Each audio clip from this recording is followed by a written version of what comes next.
করে কাজ কর না। আরে বললাম না এত তাড়াতাড়ি কাজ হবে না। তোমরা কি বিল্ডারের লোক হও আর যেই হও, বললাম তো এত তাড়াতাড়ি কাজ হবে না। সময় তো তোর শেষ হয়ে এসেছে, বুঝলি? আগে এটা বল, দিবিয়ানিকে কিভাবে জানিস তুই? দেবজানি? হ্যাঁ, কে দেবজানি? একদিন অন্তত 10 বার ফোন করতেই আর বলছিস এখন কে দিবিয়ানি? স্যার কারা আপনারা? আমরা তারাই যাকে দেখে অপরাধী কাঁপে, সিআইডি। স্যার আমি কিচ্ছু করিনি, আমি সত্যি বলছি আমি কিচ্ছু করিনি। কিচ্ছু করিসনি? দিবিয়ানির খুন করেছিস আর বলছিস কিছু করিসনি?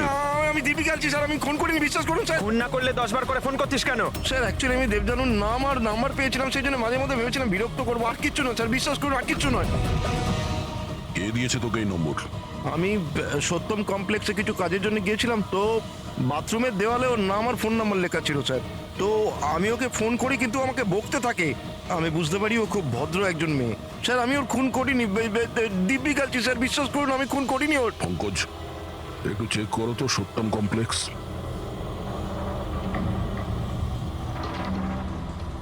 স্যার এটা তো কমার্শিয়াল বিল্ডিং, অনেক অফিস রয়েছে এখানে। নিশ্চয়ই ওখানে রোজউড সোসাইটির কেউ আছে যে সত্যম কমপ্লেক্সে কাজ করে, যে দিবিয়ানিকে একটু বেশি ঘৃণা করতো।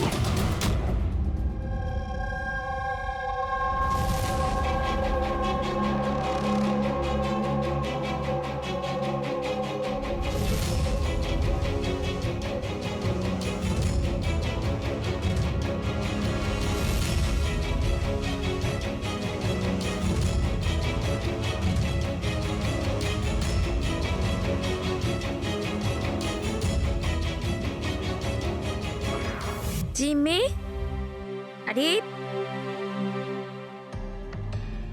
জিম্মি বাবা, এইসব কি করছো তুমি? সামনে তোমার পরীক্ষা আছে। দিব্যানির মার্ডার মিস্ট্রি সলভ করছি মা।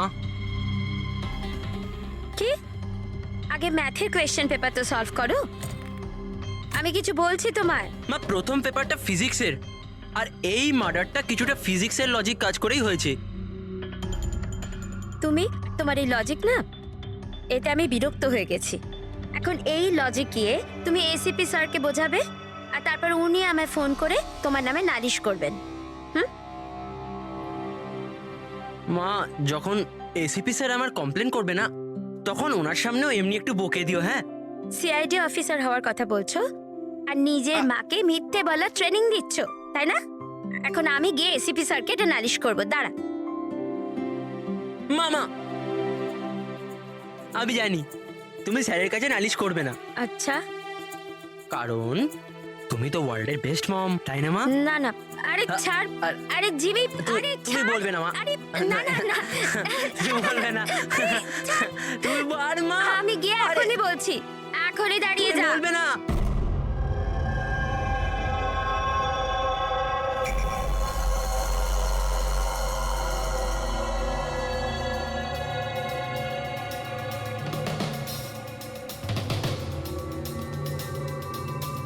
স্যার মনে হচ্ছে ও সোসাইটিরই কেউ হবে, যার ওই কমপ্লেক্সের সঙ্গে যোগাযোগ আছে। স্যার আমি দেবযানী আর সুনীলের সব মেসেজ চেক করেছি, একটা অবাক করার মতন বিষয় জানতে পেরেছি। কি জানতে পেরেছো? স্যার দেবযানী যখনই মেল পাঠিয়েছে, ও ওর আইপি অ্যাড্রেস রিডিউট করে দিয়েছিল। রিরুট মানে কোন কম্পিউটার থেকে মেসেজ পাঠানো হয়েছে সেটা যেন কেউ জানতে না পারে। আর তাছাড়া স্যার একবারেই দেবযানী নিজের আইপি অ্যাড্রেস বদলাতে ভুলে গেছিল। এতে অবাক হওয়ার কি আছে? স্যার ব্যাপারটা হলো যে ওই অ্যাড্রেসটাও দেবযানীর নয়, কার ওটা? দেবযানীর প্রতিবেশী পিয়ার। আর এটা আমার ওয়াইফ প্রিয়া, হাই স্যার। আমরা এখানেই এই ফ্ল্যাটের সামনেই থাকি। তার মানে প্রিয়া ডেটিং সাইটে দেবযানীর প্রোফাইল বানায়, ওই তাহলে মেসেজগুলো পাঠাচ্ছিল। স্যার সত্যম কমপ্লেক্সে রোজউড সোসাইটির ভূমি কাজ করে। দেবযানীর প্রতিবেশী ভূমি আর প্রিয়া। এবার দেবযানীর মৃত্যুর পেছনে সত্যিটা কি সেটা তো ভূমি আর প্রিয়াই বলতে পারবে। এসিপি স্যার, এসিপি স্যার, আরে এসিপি স্যার, আমি খুঁজে বার করেছি। কি খুঁজে বের করেছো? এটাই যে দেবযানীর মৃত্যু কিভাবে হয়েছিল। দেবযানীর মৃত্যু কিভাবে হয়েছিল? ড্রোন দিয়ে হয়েছিল দেবযানীর মৃত্যু। ড্রোন থেকে? ইয়েস স্যার, এই দেখুন স্যার, আমার মনে হয় ওই ড্রোনটা এই জানলাটা দিয়ে ভেতরে এসেছিল, আর ওই ড্রোনটায় নাইস লাগানো ছিল, আর কিলার ড্রোনটাকে রিমোট দিয়ে কন্ট্রোল করেছে আর ওটা দিয়ে মেরেছে ওনাকে। জিমি, যদি ড্রোন দিয়ে দেবযানীকে মারা হয়ে থাকে তাহলে ড্রোন আসার শব্দ তো ও পেত, আর ও ড্রোন থেকে নিজেকে বাঁচানোর চেষ্টা করতো, তাই তো? হ্যাঁ স্যার, এটা তো আমি ভাবিনি। হ্যাঁ, কিন্তু স্যার এরকম হতে পারে যে ও স্পাইডারম্যানের মতন ওপরে আটকে বসেছিল, তাই উনি ওকে দেখতে পাননি, আর যখন উনি এলেন তখন ও মেরে দিল। জিমি, তুমি পড়াশোনা কম আর সিনেমা বেশি করে দেখছো। তুমি নিশ্চয়ই স্কুলে পড়েছো যে যে জিনিসই ওপরে যায় সেটা নিচে আসেই, আসতেই হয়। কেন বলো? গ্র্যাভিটির কারণে, মাধ্যাকর্ষণ শক্তির জন্য। যাও, মন দিয়ে পড়া করো, পরীক্ষার জন্য রেডি হও। হ্যাঁ, আমরা এখন কাজে বেরোচ্ছি। বা ভাই, বাই। আমি ফিরে আসবো, ফিরে আসবো।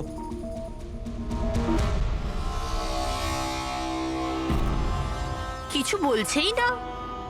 সব বলবো, সব বলবো। আসুন আসুন।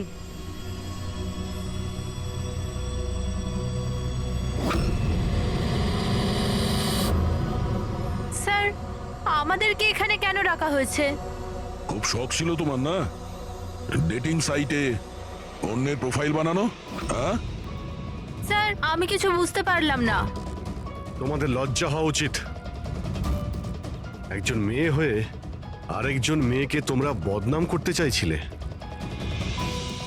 তুমি দেবযানীর ডেটিং সাইটে নকল প্রোফাইল বানিয়েছিলে, লোকেদের মেলও করেছিলে যাতে ওর বদনাম হয়। স্যার, আপনাদের কোথাও নিশ্চয়ই ভুল হচ্ছে। প্রমাণ আছে আমাদের কাছে। তুমি তোমার আইপি অ্যাড্রেস চেঞ্জ করোনি পিয়া? কিন্তু আমাকে কেন ডাকলেন এখানে? আপনাকে? আপনি তো দেবযানীর নাম আর নাম্বার বাথরুমে লিখে দিয়েছিলেন। না স্যার, আর আমি এরকম কেন করব? আচ্ছা, ওই সুইপারকে ডাকবো যাকে টাকা দিয়েছিলে তুমি এই সব কাজ করার জন্য? হ্যাঁ, স্যার এইবার তো পরিষ্কার, এই দুজন মিলেই দেবযানীকে মেরেছে। হ্যাঁ অভিজিৎ, এদের ওপর ব্যবস্থা নেওয়া শুরু করা যাক। না স্যার, প্লিজ আমাদের ওপর বিশ্বাস করুন, আমরা ওকে মারিনি। স্যার, আমরা দুজন মিলে ওকে বদনাম করার চেষ্টা নিশ্চয়ই করেছিলাম, কিন্তু আমরা ওকে মারিনি। হ্যাঁ স্যার, আমরা চাইতাম যে ও এখানে যেন না থাকে, তাই জন্য এসব করেছিলাম আমরা। কিন্তু যখন ও চলেই যাচ্ছিল, তাহলে আমরা কেন ওকে এভাবে মারতে যাব? কিন্তু তোমরা কেন চাইছিলে না যে ওই সোসাইটিতে থাকুক? হ্যাঁ, স্যার দেখুন, এরকম যে দিব্যানী বেশিরভাগ সময় বাড়িতে একা থাকতো, আর সোসাইটির সব ছেলেরা ওর সুন্দরতার প্রশংসা করত, তো আমরা একটু ইনসিকিউর হয়ে গেছিলাম যে আমাদের হাজবেন্ডসরা ওরকম না হয়ে যায়। বিশ্বাস হয় না যে একজন মেয়ে হয়ে তোমরা একটা মেয়ের সঙ্গে এইরকম ব্যবহার করতে পারলে। এবার বাকি কৈফিয়ত হাজতে গিয়ে দিও। এতে নিয়ে যাও পুরবি। যান যান, আপনারা যান। চলো।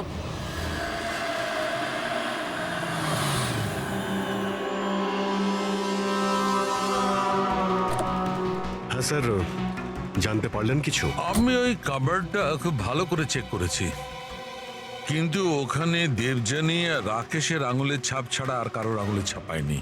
আর ওই আঙুলের ছাপগুলো শুধু নবের ওপর ছিল, দরজার নবের ওপর, আর কোথাও নয়। মানে ক্যাবিনেটের মধ্যে কেউ বসেছিল না? না, এরকম তো কোনো প্রমাণ পেলাম না। এই কেসটা তো সমাধানের বদলে সমস্যায় ফেলছে আমাদের। ওই কাবার্ডের মধ্যে ছিল, তাহলে খুনি এলো কিভাবে?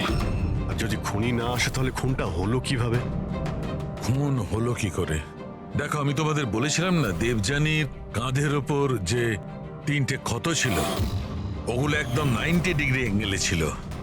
মানে মানে যখন আঘাত করা হয়েছে উঁচু থেকে করা হয়েছে, ওপর থেকে।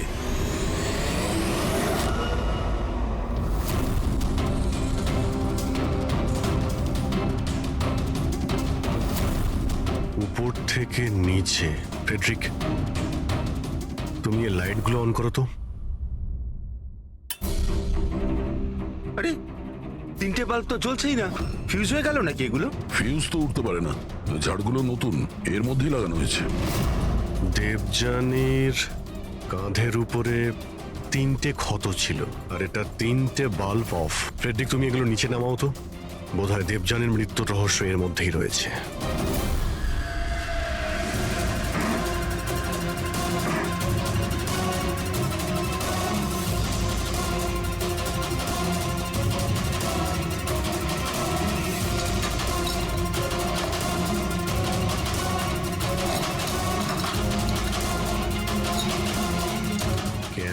এখানে লাগিয়েছে কেন?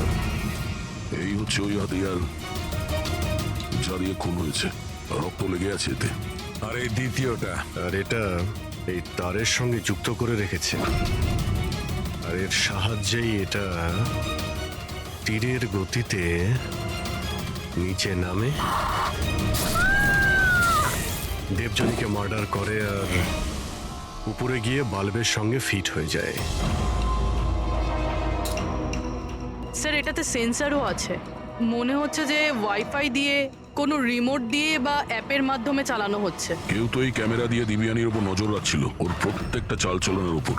আর যেই দিবিয়ানি এই রুমে এসছে এই ঝাড়ের নিচে, ওর অ্যাপের সাহায্যে এই হাতিয়ারকে নিচে ছেড়ে দিয়েছে, আর সেটা সোজা দিবিয়ানির গায়ে লাগে, ও মারা যায়। আর সেই জন্যেই খনিকে আমরা না যেতে দেখেছি না আসতে। আর দেখবই বা কি করে, খনি তো এখানে ছিলই না।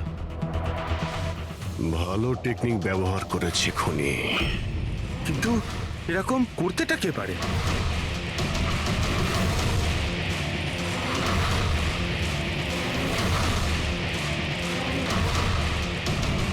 স্যার, খনিকে চিনতে পেরে গেছি।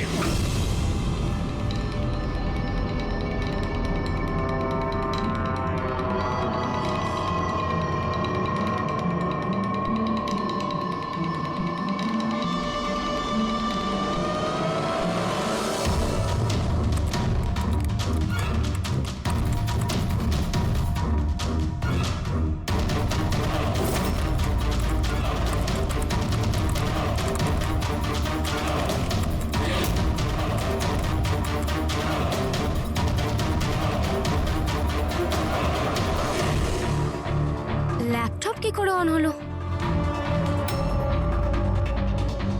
Suicide note?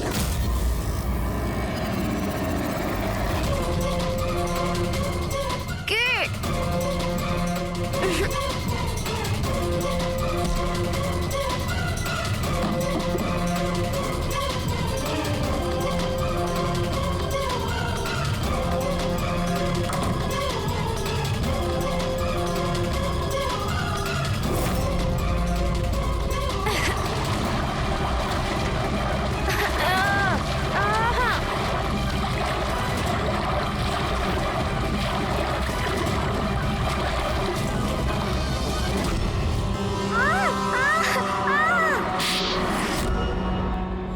স্যার, ম্যাডামের ফ্ল্যাট পছন্দ হয়েছে তো?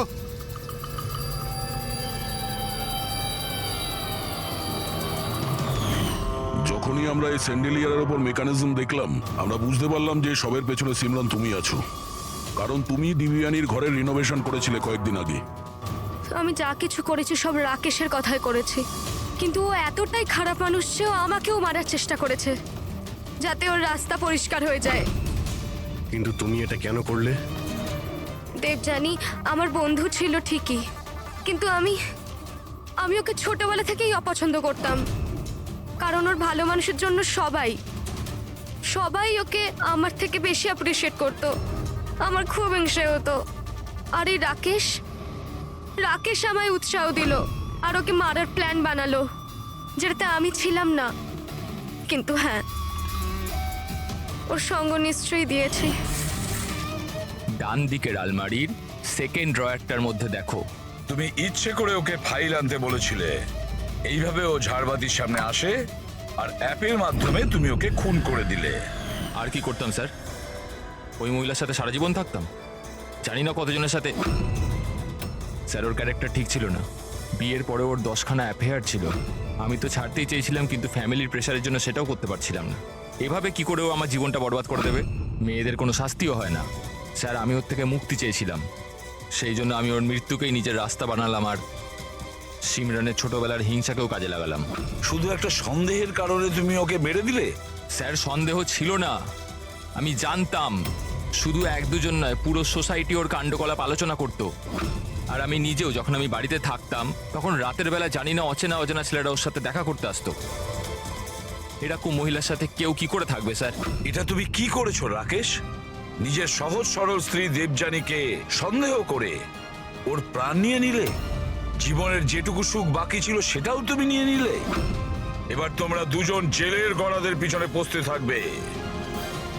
এই নিন ফার্নিচার আপনার, বসে থাকুন, টিভি দেখুন। দেখুন আমি কাজের জন্য বেশিরভাগ সময় পুনেতে থাকি, তো মহিলাদের জন্য এই সোসাইটিটা সেফ তো?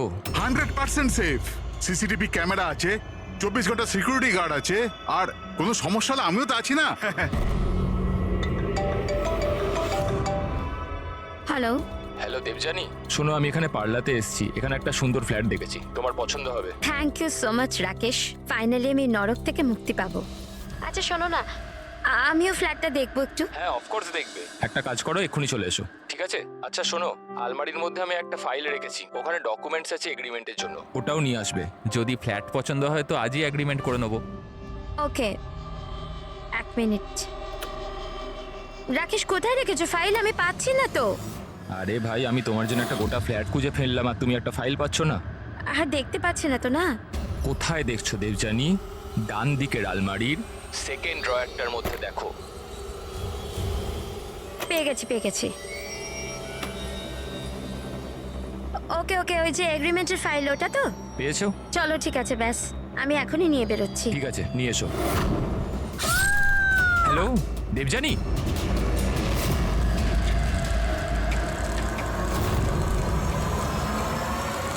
এসিপি স্যার,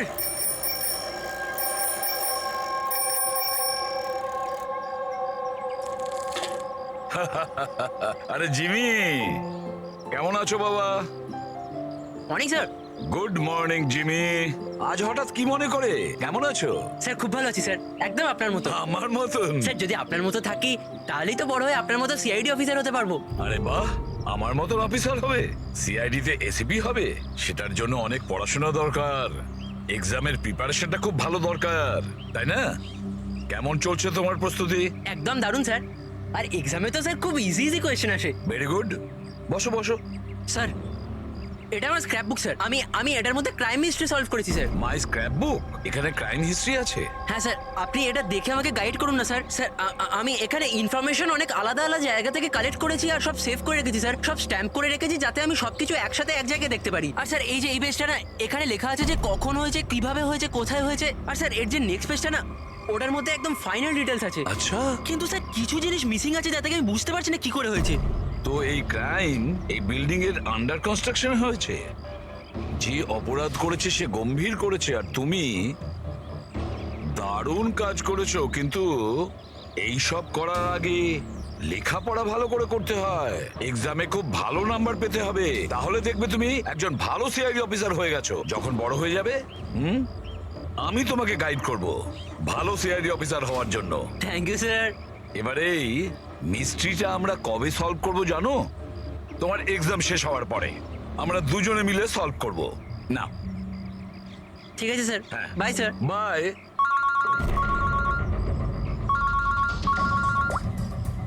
হ্যাঁ দয়া, কোথায়? আচ্ছা ঠিক আছে, আমি এখনই পৌঁছচ্ছি ওখানে। হ্যাঁ, আর রিপোর্ট নিয়ে বিউরোতে এসো। হ্যাঁ।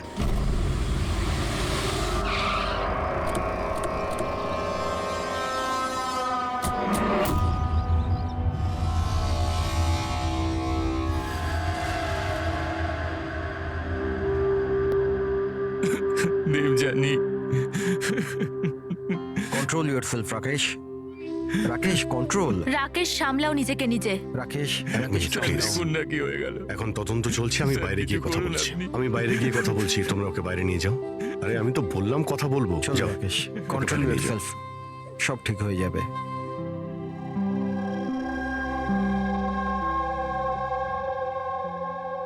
রাকেশ বলল হামলার সময় ও বাড়িতে একাই ছিল। প্রচুর রক্ত বেরিয়েছে। এর গলায় যে 3টে দাগ আছে ওটা দেখে মনে হচ্ছে যে ধারালো অস্ত্র দিয়ে আঘাত করেছে একে। কিন্তু স্যার আঘাতটা তো ছুরির মনে হচ্ছে না। দাগটা অন্য কিছুর, গলার শিরা কেটে যাওয়ার কারণে এতটা রক্ত বেরিয়েছে, কিন্তু এই দাগগুলো দেখে মনে হচ্ছে যে কেউ আঘাত খুব কাছ থেকে করেছে। যদি কেউ ছুরি মেরেই থাকে তো খুনির পায়ের ছাপ নেই কেন? চারদিকে এত রক্ত ছড়িয়ে রয়েছে, আর খুনি পায়ের ছাপ না রেখেই এখান থেকে গেল কি করে? এটা তো চিন্তা করার বিষয় যে ও গেল কি করে।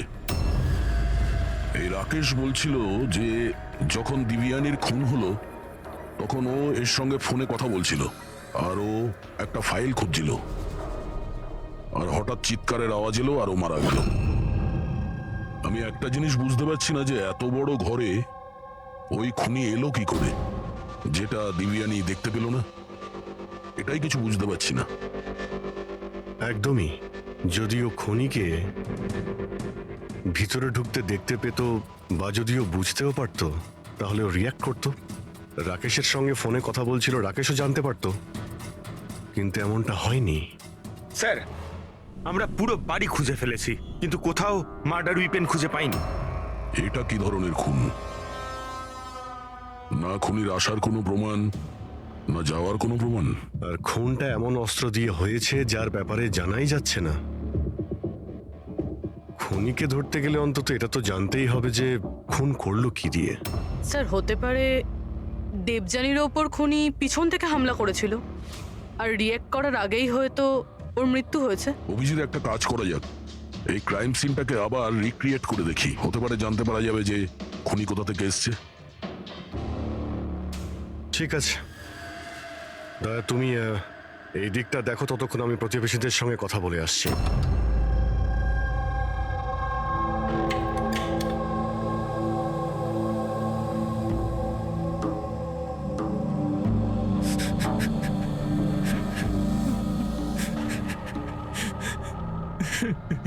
স্যার, যেই আমার বউকে খুন করে থাকুক ওকে ছাড়বেন না। নিজেকে সামলাও, খুনি অবশ্যই ধরা পড়বে। এই সামনের ফ্ল্যাটটা কার? স্যার এটা আমার ফ্ল্যাট। আপনি স্যার আমি অভিষেক আর এটা আমার ওয়াইফ প্রিয়া। Hi sir. আমরা এখানেই এই ফ্ল্যাটের সামনেই থাকি। 9:30টার সময় যখন এই খুন হয় তখন আপনারা কোথায় ছিলেন? স্যার আমরা এই করিডোরেই ছিলাম। আমরা ব্যাস ঘরের দিকে যাচ্ছিলাম আর জোরে চিৎকার শুনলাম। হ্যাঁ স্যার, খুব জোরে। তখন আমরা এখানেই দাঁড়িয়ে গেলাম। এখানেই ছিলেন আপনি করিডোরে? হ্যাঁ স্যার। তখন ওই সময় কি কাউকে যেতে বা আসতে দেখেছিলেন? না স্যার, আমরা তো কাউকেই দেখিনি। নো।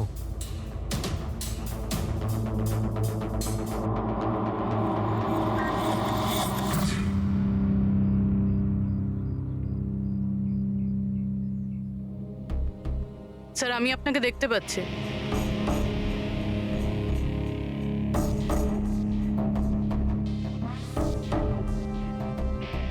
আমি আপনাকেও দেখতে পাচ্ছি।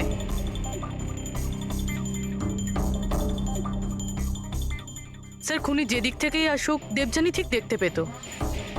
তাহলে এরকম কিভাবে হলো যে দেবযানী খুনিকে দেখতেই পেল না? এটাই তো বুঝতে পারছি না পুরবি, যে খুনিকে দিব্যানী দেখতে পায়নি কেন। ভেতরে এসে খুব সহজেই মেরে চলে গেছে ও, আর এখানে হাতাহাতির কোনো চিহ্নই নেই। খুনি না ডান দিক থেকে এসছে, না বাঁ দিক থেকে, আর না পেছন থেকে। আচ্ছা, এটা তো নয় যে খুনি সামনে থেকে এসছে? সামনে তো ক্যাবিনেট আছে, এখান থেকে তো দেখতেই পাওয়া যেত। দেখতে তো তখন পেত যখন ওকে দেখা দিত। আচ্ছা, ও এখানে তো জায়গাই নেই স্যার। এটাতেও নেই। স্যার দেবযানীর খুন হয়েছে মানে খুনি ভিতরে তো নিশ্চয়ই এসেছিল। এবার প্রশ্ন এটাই থাকে যে ও এখানে লুকিয়েছিল কোথায়? তার থেকেও বড় কথা স্যার, খুনি ঘরের ভিতর ঢুকলো কি করে? না কোনো জানলা ভাঙা আছে, না কোনো কাঁচ ভাঙা আছে, আর না তো দরজাটা নিয়ে কেউ কিছু করেছে।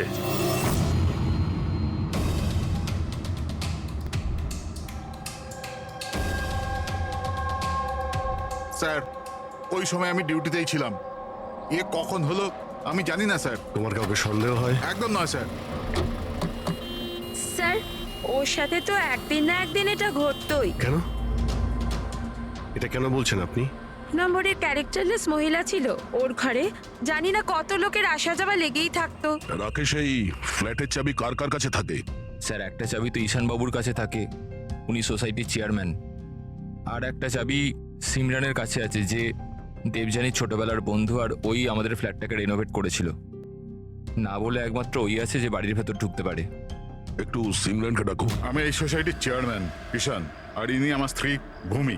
স্যার, এই মহিলার জন্য পুরো সোসাইটি বিরক্ত ছিল। স্যার, ব্যভিচারের সমস্ত সীমা পার করে দিয়েছিল স্যার। না জানে ওর কতগুলো প্রেমিক ছিল।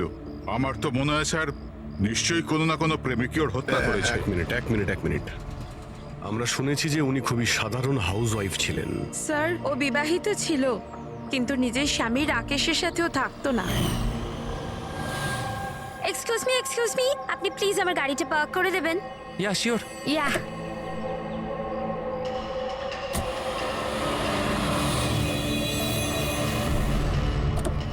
আরে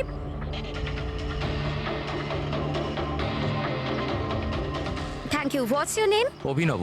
কোথায় থাকেন আপনি? ব্যাস এই বিল্ডিংয়েই। Thank you so much.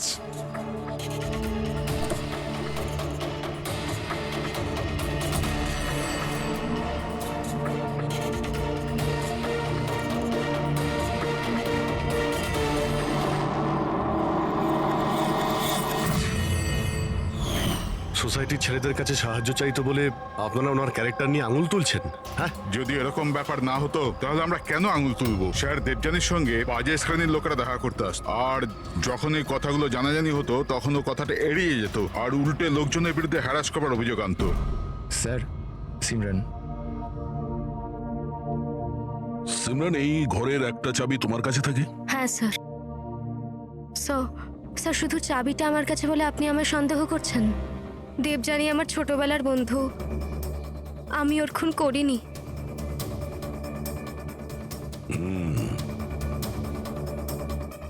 Rakesh, এই ঘটনার ব্যাপারে দিব্যানীর বাড়ির লোককে ইনফর্ম করেছো তো? আমি ওর ছোট বোনকে ফোন করেছি স্যার, ও হয়তো আসছে। আপনি জানেন, ও 10 জন লোকে লাভ কার্ড দিয়েছে। লাভ কার্ড? ওটা তো আমিও জানতাম না। যখন আমার হাজব্যান্ডকে দিল তখন আমি জানতে পারলাম। আপনাকেও? আপনি সবাইকে জিজ্ঞেস করতে পারেন স্যার। কি? একদম স্যার, দেখুন ওই কার্ডটা কি আমরা দেখতে পারি?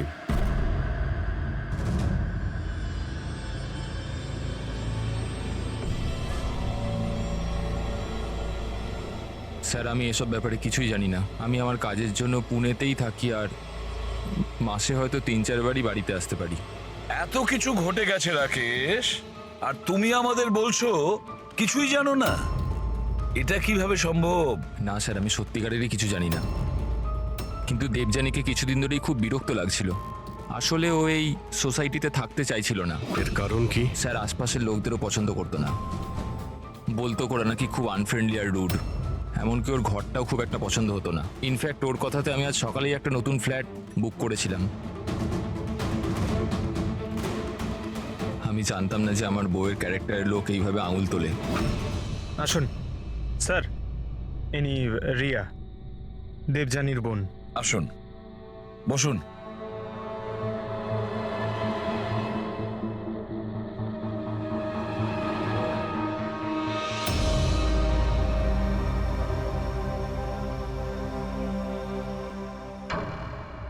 স্যার, আমি আপনাকে একটা কথা বলতে চাই। যেভাবে সবাই খারাপ কথা বলছেন আমার দিদির ব্যাপারে, ও এরম ছিল না স্যার। আমি জানি এটা কে করেছে। কে করেছে এটা?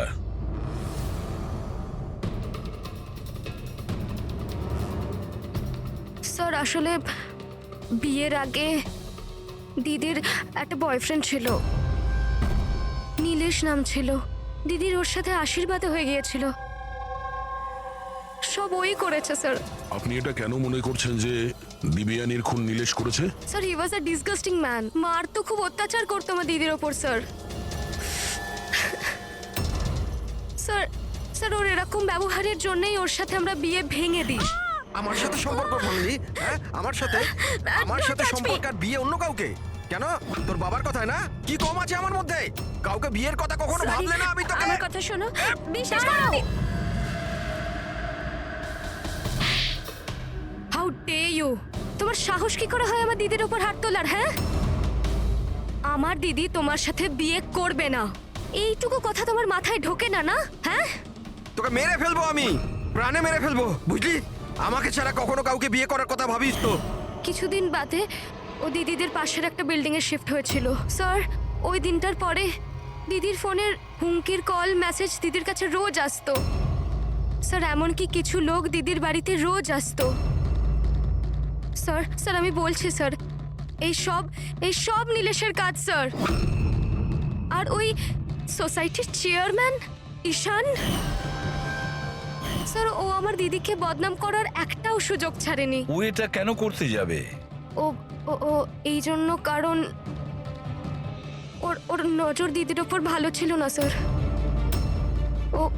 ওকে একা পেয়ে ওর সুযোগ নিতে চেয়েছিল স্যার। আর যখন এটা করতে পারলো না স্যার, তখন ওর দিদির বদনাম করতে শুরু করে দিল।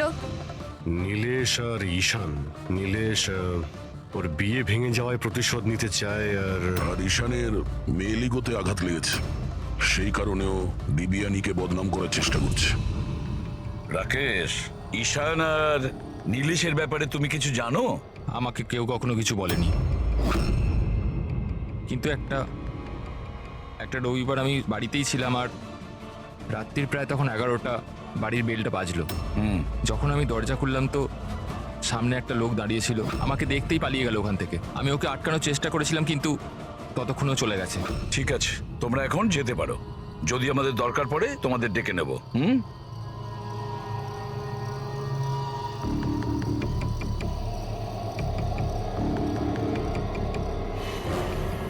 ঈশান, নীলেশ আর সেই লোকটা যে রাত্রিবেলা দেবযানীর ঘরে এসেছিল, খোঁজ নিতে হবে এই তিনজনের ব্যাপারে। হতে পারে খুনি এই তিনজনের মধ্যেই কেউ। তবে যেই হোক, দেবযানীকে কিভাবে খুন করলো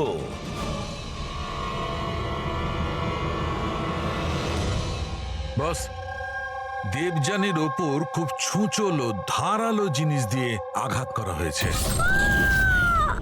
যে 3টে ক্ষত আছে, এই যে এই কাঁধের ওপর, এর কারণে ওর নার্ভ কেটে গেছে।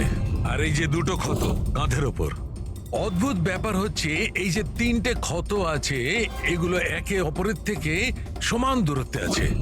আর একটা সারপ্রাইজিং ব্যাপার, এই 3টে ক্ষতর ডেপথ একেবারে সমান, 3 ইঞ্চি। হয়তো খুনি খুন করার জন্য একই অস্ত্র ব্যবহার করেছে, আর হয়তো সমানভাবে আঘাত করেছে, তাই ক্ষতর পরিমাণ একই, 3 ইঞ্চি। হতে পারে, এরকম হতে পারে, কিন্তু এখানে এই কেসটাতে নজর করবার মতো বিষয় হচ্ছে যে দেবযানীর যে ক্ষতগুলো আছে তাতে কোনো অ্যাঙ্গেল নেই। এই আঘাত পুরো উপর থেকে করা হয়েছে, সোজা, এইভাবে সোজা। আঘাতের সময় দেবযানী দাঁড়িয়েছিল, আর হিল সহ এর হাইট হবে প্রায় 5 ফিট 7 ইঞ্চি। আর ওকে এইভাবে আঘাত করার জন্যে খুনির হাইট হতে হবে কম করে 6 ফুট 2 ইঞ্চি, তবেই এরকম আঘাত হবে, না হলে নয়। দেখো সালুকে, খুনির উচ্চতা যদি 6 ফুটের বেশি হয়, তাহলে ক্যাবিনেটের মধ্যে কি করে লুকিয়ে থাকবে? আর লুকিয়ে আঘাতও করতে পারবে না। আর সে যদি দেবযানীর পেছন দিক দিয়ে কেউ আসে, তাহলে দেবযানী জানতে পেরে যেত, আর সে তখন নিজেকে বাঁচানোর চেষ্টা করত। এখন প্রশ্ন হলো, সে খুনটা করলো তো করলো কিভাবে? আর স্যার, যদি কোনো লোক দরজা বা জানালা দিয়ে ভিতরে ঢুকতো বা বাইরে বের হতো, তাহলে কেউ না কেউ তোকে দেখতে পেত। কেউ তো দেখতেই পায়নি।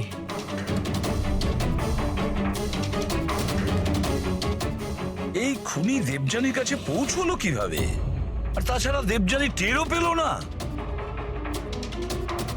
আর তারপরে এমন কোন অস্ত্র ব্যবহার করেছে ওই খুনি যে এইভাবে আঘাত করতে পারে? কি দিয়ে মেরেছে? জানি না কেন আমার মনে হচ্ছে যে এমন কিছু আছে যেটা আমরা দেখতে পাচ্ছি না। ওখানে ওই খুনি কোথা থেকে এসছে আমরা জানি না। ক্রাইম সিনে মার্ডার ওয়েপন পাইনি। এমন মনে হচ্ছে যে ওই যে ক্যাবিনেট আছে স্যার, ওর মধ্যেই দিবিয়ানির মৃত্যুর রহস্য লুকিয়ে আছে স্যার। আবার গিয়ে একবার দেখা যাক স্যার, কোনো প্রমাণ পাই কিনা। ঠিক বলেছো দয়া।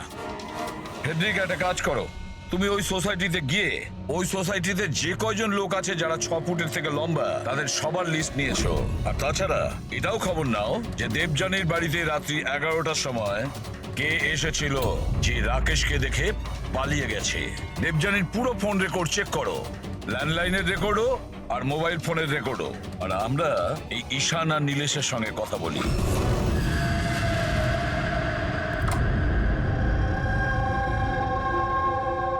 ডক্টর সালুখের থিওরি অনুযায়ী খুনের উচ্চতা 6 ফুটের উপর।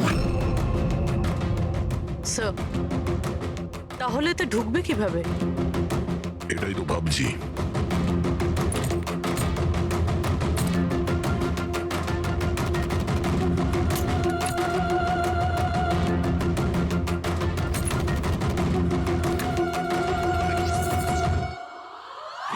স্যার এই সেলফের ভেতর তো দেখছি ভালোই জায়গা রয়েছে। আপনার মতো লম্বা চওড়া লোকও এর ভেতর ঢুকে যেতে পারবে। ওটাও দেখে নিচ্ছি।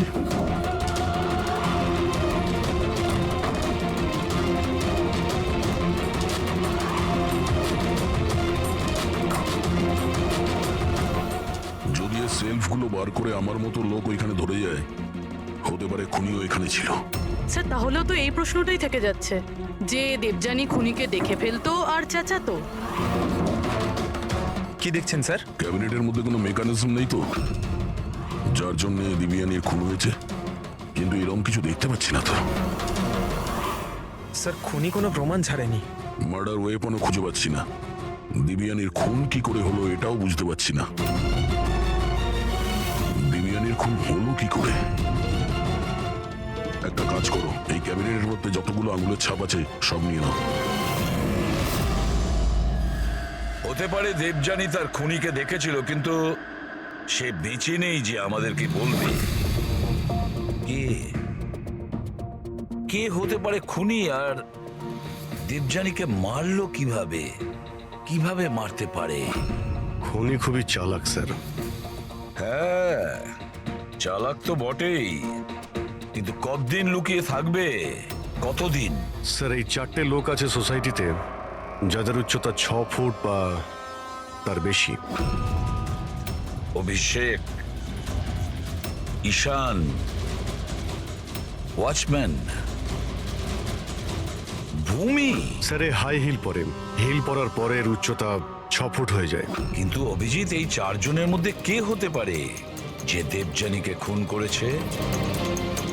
ওই ক্যাবিনেটে কে লুকিয়ে বসেছিল? কে হতে পারে? দিদির একটা বয়ফ্রেন্ড ছিল, নীলেশ নাম ছিল। অনেক বড় গুন্ডা তুই, হ্যাঁ?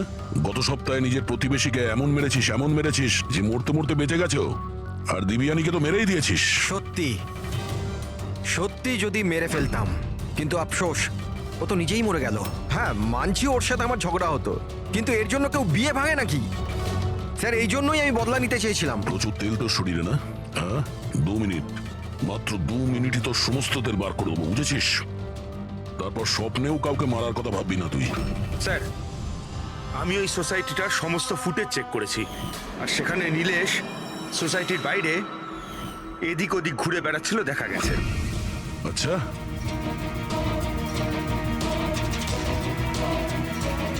কি করতে যেতিস ওখানে? আমি শুধু দেখা করতে গিয়েছিলাম, দেখা করার চেষ্টা করতাম, কিন্তু ওর দেখা পাইনি। সকাল 9:30টার সময় যখন দিবিয়ানির খুন হয়েছিল, কোথায় জানি ছিলি না, তুই?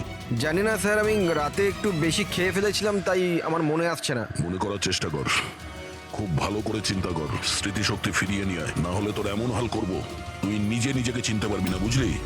ফ্রেডি চল। ঈশান, তুমি দিবিয়ানিকে সার্টিফিকেট দিচ্ছিলে, ক্যারেক্টার সার্টিফিকেট, হ্যাঁ? নিজের ব্যাপারে কি বলবে তুমি? আমি কিছু বুঝতে পারলাম না স্যার। আমরা সবকিছু বুঝে গেছি। দিবিয়ানি তোমায় পাত্তা দেয়নি, তাই ওকে বদনাম করে দিয়েছো পুরো সোসাইটিতে। সবকিছু ঠিকঠাক বল, না হলে আমি। স্যার ওই সমস্ত পুরুষের সাথেই ঘোরাফেরা করত, তো আমি ওর সাথে কাছাকাছি হওয়ার চেষ্টা করেছিলাম, কিন্তু ও আমাকে এড়িয়ে যেত। তখন আমি ভাবলাম যে আমি এর বদলা নেব। আর বদলা নেওয়ার চক্কর ওকে মেরেই দিলে? না স্যার, আমি ওকে মারিনি, আমি তো শুধু ওকে ধমকেছিলাম ভয় দেখাতে। তোমার কাছে ওর ফ্ল্যাটের চাবিও তো ছিল, হ্যাঁ? মানে তোমার কাছে উদ্দেশ্যও ছিল আর উপায়ও ছিল, হ্যাঁ? কিন্তু স্যার যখন ওর মৃত্যু হয় তখন তো আমি সোসাইটির ওয়াটার পাইপ ঠিক করছিলাম। আপনি চাইলে যে কাউকে জিজ্ঞাসা করতে পারেন। আমরা জেনেই যাব।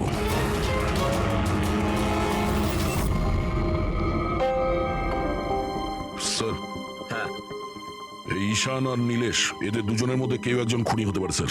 দুজনের কাছে কারণ ছিল খুন করার, কিন্তু কোনো পোক্ত প্রমাণ হাতে পাইনি। আরো কিছুটা এনকোয়ারি করতে হবে। সে যেই হোক, নিজেকে খুব চালাক মনে করে সে।